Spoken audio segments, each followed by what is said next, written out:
time, baby.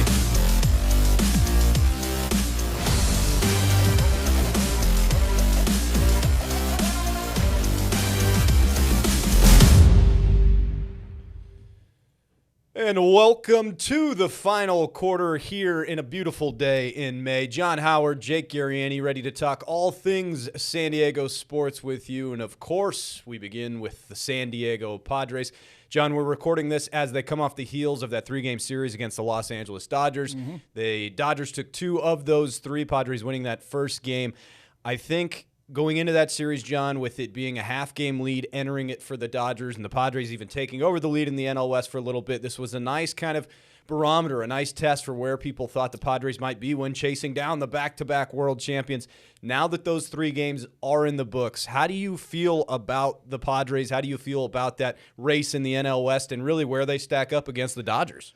Well, I think the Padres were exposed. You score 5 runs over a 3-game series, you're not going to win the series very often. And the one win that you had was a 1-0 win. So I think the Padres kind of get exposed. They've been winning games because their bullpen is very strong, but their offense is just lethargic. One other side note, Jake, before we get into some of the numbers and the weeds, it's really a kind of a bummer that we had to wait this long to play the Dodgers. Right. But, I mean, I really think Major League Baseball should have interdivisional matchups within the first 2 series for every team. I mean, we should be playing them right away. We should end the season with them and then sprinkle the rest of the games throughout the year. A bummer that Padres fans and Dodgers fans had to wait this long to watch the Padres and Dodgers go at it. But again, back to the series, I think the Padres get exposed. I've had a little bit of feeling that they've been doing well and they've been in first place or second place with a lot of smoke and mirrors, an amazing bullpen.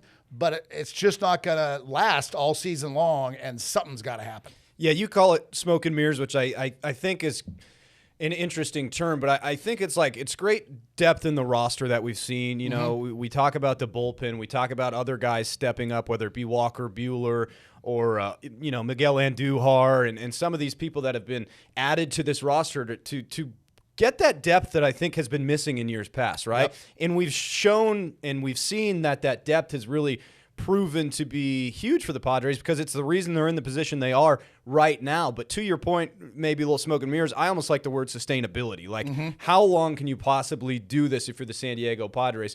And, we're almost 50 games in, or we are 50 games in at this point. At what point can you stop saying, well, the big bats are going to pick it up? I do have faith that the big bats will get going. Like, it's easier to see them picking it up than continuing this horrendous pace throughout the rest of the season. But will they be at that great caliber that we're expecting it? I think all of a sudden a lot of fans out there are thinking, hey, tomorrow Fernando Tatis Jr., Manny Machado, and Jake Cronenworth and Jackson Merrill, all of them are going to start hitting again, and this team's going to be just fine. You're a quarter of the way into this thing. Like, when is that going to happen? Because there does have to be a level of stress now that it still has not gotten going. Yeah, I remember a couple of years ago when expectations were high for the Padres, and month after month, after 2-3 months, this team was underachieving. Yeah. And eventually we realized, well, they're not that team. It's every year is a different team. Very intriguing about these numbers. Manny Machado hitting 178, Castellanos 194, Fermin 149. What's interesting, I remember last year people were saying, get rid of Xander Bogaerts. He's not producing. And then this year, Xander's the one guy that's really kind of holding his own weight offensively. So very intriguing stuff, but I think you make a great point. We're 50 games in, and perhaps these guys have settled into a down year for themselves. Yes, I'm assuming Machado and Castellanos are going to finish over 200 on the season, which means they might be hitting 280 the rest of the way, which is strong. But will that be enough to make a run at the Dodgers for the division title? I'm not sure. You almost feel like this. We're almost at a breaking point or a teetering point where you feel like this is going to go one of 2 ways. One is that they don't pick it up and this kind of collapses over the course of 162. Or 2 is they do pick it up and the great depth shows up with the stars, and all of a sudden you have kind of a juggernaut to deal with. But you do feel like we're in this waiting, teetering point. We're going, okay, which way is this going to go? And you're kind of just waiting for it to fall one way or another. And it's a bit of a stressful feeling. with all that being said, I'm like, are we missing the forest through the trees in a sense of like, this is a team that still has the 6th best record in all of baseball. They're a game and a half now behind the Dodgers in the NL West. They're in playoff position a quarter of the way through. Like, are we missing the fact that this has been a really solid season because we're so worried about which way it could teeter? Yeah, I think we've overlooked that it's a solid start to the season. Yeah, we're a quarter of the way through and we're complaining about the offense, but we're also a quarter of the way through, 9 games above 500 in playoff position. So what's everybody whining about? And I think what we're whining about is the fear that the come from behind victories start disappearing and suddenly, we're 500 or less the rest of the way and you're hoping for a wild card spot at the end. And one of the folks that's been the main focus for the San Diego Padres, especially when talking about struggles, has been Fernando Tatis Jr. Everybody knows he has not hit a home run yet this year. Everybody knows that he's hitting the ball really hard and it's not getting results. He's hitting low 200s right now. And there's been a lot made about the Fernando Tatis. I mean, if I have to hear another person talk about Fernando Tatis Jr. and what's wrong, whether it be mental, whether it be he's got to open his stance more, or maybe just got to get that launch angle up, whatever it might be, I've heard everything under the sun when regarding Fernando Tatis Jr.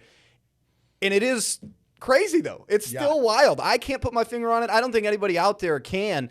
We're going to hear from Craig Stammen in just a minute, but before we do, do you have anything to add to the Fernando Tatis Jr. situation? There's been a lot of talk as well about he was better when he was under performance-enhancing drugs, which is a pretty hard hit on the guy, but it is part of his history. I got to believe, especially when he started the first month and a half of the season, he was hitting the ball hard. He was just hitting it at people. Mm-hmm. Okay, eventually those are going to start falling, and his average right now at 239 might eventually bump up to 259, whatever. But I think mentally now, I know the soundbite that you're going to run for the viewers that can see it here. This strikeout that we show video of, he is swinging at pitches way out of the strike zone. And just the body language shows defeat. And, the hitting instructor and Stammen, it's their job to keep his mind clear and say, look, it'll eventually come around. But he's just got to keep grinding. And let's hear from Craig Stammen, and we'll continue this conversation after hearing from the Padres skipper here. Natural for anyone to press when they're trying to get out of a slump. I think we're seeing that from a couple guys, and early swings and swinging at a lot of things that they don't normally swing at. It's tough. This game is a mentally tough game, and especially when you're struggling, you want to get out of it so fast, and sometimes the opposite is true of how you want to need to get out of it. And so it's up to us coaches to talk to Fernando and be able to pat him on the back and try to teach patience to him and preach patience to him to help him get through this struggle, probably the biggest struggle that he's had in his major league career at the plate. And look, one thing I love about Craig Stammen is he doesn't beat around the bush. He doesn't, try and hide these things. I think if that was Mike Schilt, he'd be all fired up at the person that asked that question. Like, how dare you question how Fernando Tatis Jr. is doing? So I appreciate that about Craig Stammen. He has to say we got to, preach patience because that's really all they can do. I mean, you're not going to not pencil in Fernando Tatis Jr. In the lineup. I heard something really profound, John, that I think I liked a lot. I can't remember who said it, so I apologize for not being able to credit the person. But I heard somebody say that sometimes people will sacrifice being really, really good to try and chase greatness. And I feel like that's almost a situation we're dealing with here with Fernando Tatis Jr., where it almost feels like he's tinkering so much. He's working so hard to try and get to that greatness level that he's sacrificing what made him really, really good. And it just, to me, that's what I feel like we're dealing with here. Yeah, and if he's pressured and pressing, that's the exact opposite of who he was his first couple of seasons. Right. His first couple of seasons, he was like the class clown out there, as loose as could be, honking it up with the fans and having a great time, playing loose. And that's a lot of times what you have to do in baseball. And if you start worrying about what you're doing and start tinkering, and then it gets in your brain, it's a problem. The one thing that I found interesting about last night's game and how Stammen was asked about Tatis, and Tatis seemed to be the hot topic. And really, I'm more frustrated with Manny Machado's 178 average, and why isn't there more attention on that? And perhaps there has been as much attention on Machado, and I'm not hearing it on the different sports talk radio shows I hear. But I find Machado's 178 average much more disappointing than Tatis at 239. I think what draws attention to Fernando is the 0 home runs. Absolutely. Which I think can be overplayed. and I don't want to go down too far of a rabbit hole, but it's like a quarterback has to win a Super Bowl to go to the Hall of Fame. Fernando has to hit a home run before we let him off the hook. And I kind of disagree with that. Tatis 239 is not a great average. But it's not 178. It's not a horrible average. And if he was hitting 259 with 0 home runs, I don't know that we'd have as much talk about it. Yeah. And I think, look, Manny has been asked about it. In fact, he had an exchange with Barry Bloom, who's one of the longtime writers that I got dragged into. People thought it was me asking him that question. People have asked him about why, he's struggling, and he said he's working on it and so on and so forth. I think with the Fernando Tatis, just to quickly put a bow on this conversation, with the Fernando Tatis Jr. stuff, when we talk about him playing loose and all that, those two things go hand in hand, right? It's hard when you're pressing, when you're forcing to play loose, because it's hard to be out there all loosey-goosey when you're not hitting home runs and when you're not feeling it. So I do kind of understand why the body language police are out and all that stuff with him. And it's like you got to be successful to feel good about yourself, to go out there and play loose and all that. Let's look at where the Padres do sit. We talked a lot about those standings. Here they are, the National League West. Dodgers now a game and a half up on the San Diego Padres. Obviously, tons of season left. It's funny to bring up the standings on May 21st, but you get that first series in with the Dodgers, and you kind of want to take a peek at where you're at. And right now, I think if you told any Padre fan on May 21st you'd be in a game and a half away from the Dodgers, you'd be 9 games up over 500. I think just about every fan would probably sign up for that. And mind you, Fernando, Manny, Jackson, these cats ain't playing well right now. Exactly. And what I take from these standings, and again, 49 games, we're not quite a third of the way through, I suppose. If you triple that, they're 9 games above 500 right now. That finishes the season on pace for 27 games above 500. That would be unbelievable. So I like the way you do math. So we can't get too frustrated. It always stinks seeing the Dodgers up on top, and you want to knock off the evil empire from the north. But 9 games above 500 right now, 49 games in. Pretty good. What are we whining about? It's our job to whine about it, right? It is.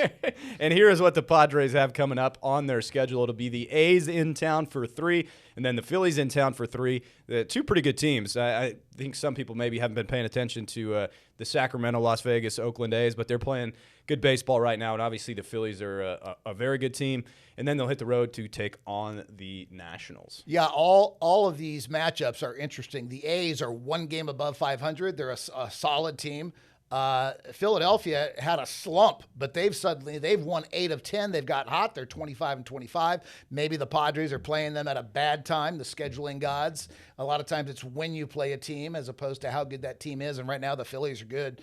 And then, Padres at the Nationals. Nationals are right at 500, 25-25. So it's not an easy portion of the schedule. It'll be fun to see how they do. Absolutely. Let's move on to soccer now, where SDFC, man, you thought maybe they were going to snap out of it with that 5-0 shellacking of Austin. That was a game that we were at and covered.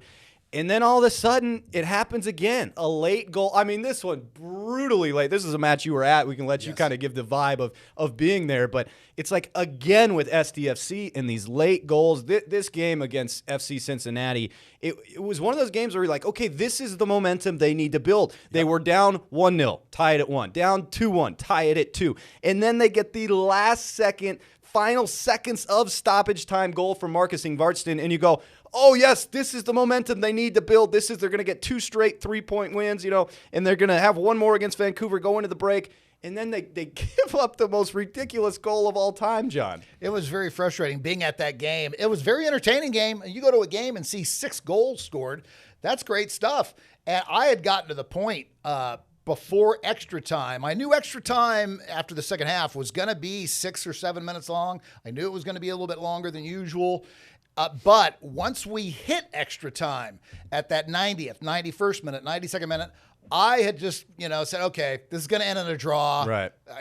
You were right. Exactly. Just not the way you thought. Should I beat the crowd and head to the trolley early?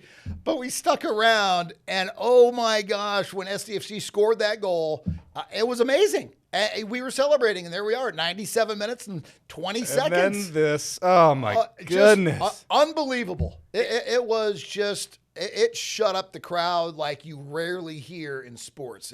Unbelievable finish to that game. We were talking about like maybe what the equivalent is, and a lot of people say it was like a Hail Mary at the last second, which is true, but to me it's even worse. It's like the Music City Miracle, pitchy woo woo, somehow touchdown happens at the last second. I mean, it is a gut wrencher.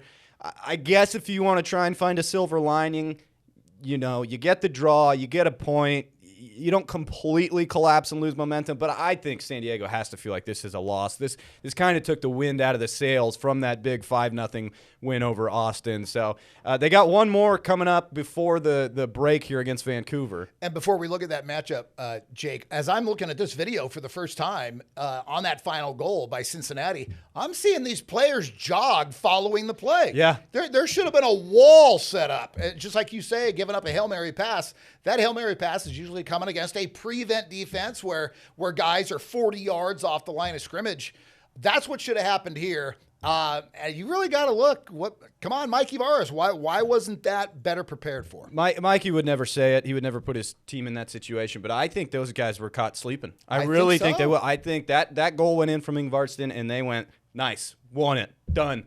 And, there's 10, 20 extra seconds. They had to pause, obviously, after the goal, so you got that little extra time, and I think they just got caught sleeping on that one.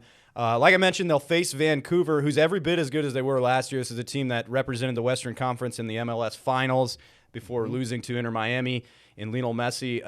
This is no easy task. Once again, for San Diego, it'll be their last match before the big break for the FIFA World Cup.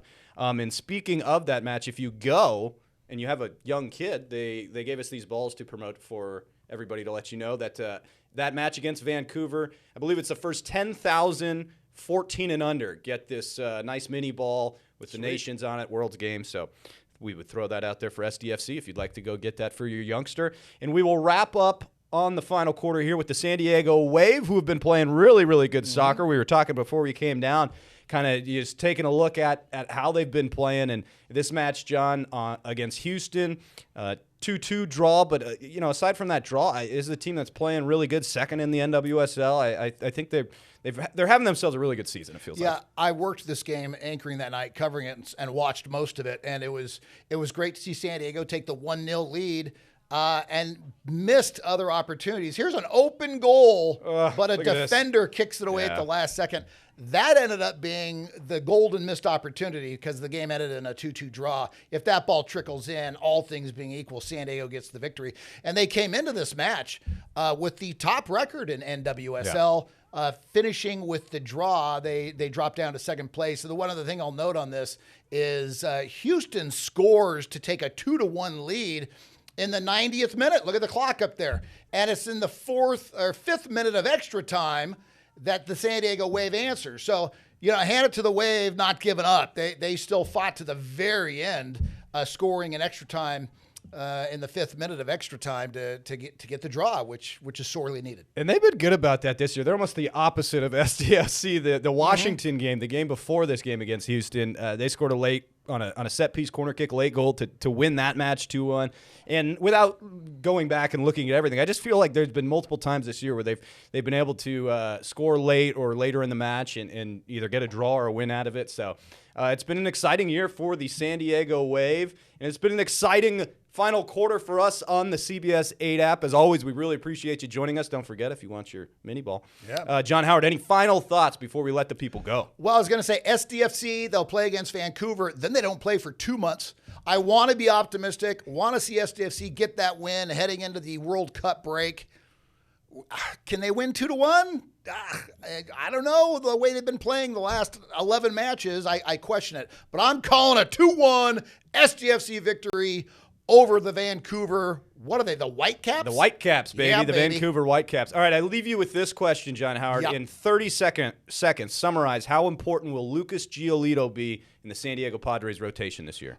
Absolutely, incredibly crucial because of the guys that are missing. When is Joe Musgrove coming back? And we're assuming that Yu Darvish is not coming back. And so that starting rotation has a need, and it seems to be maybe increasing as the season has progressed. So we need him badly. Yeah, he looked pretty good in Seattle. We'll see what he can do for the San Diego Padres. That's all we got for you here on the final quarter on the CBS 8 app. As always, appreciate you joining us, and take care. We'll see you next week.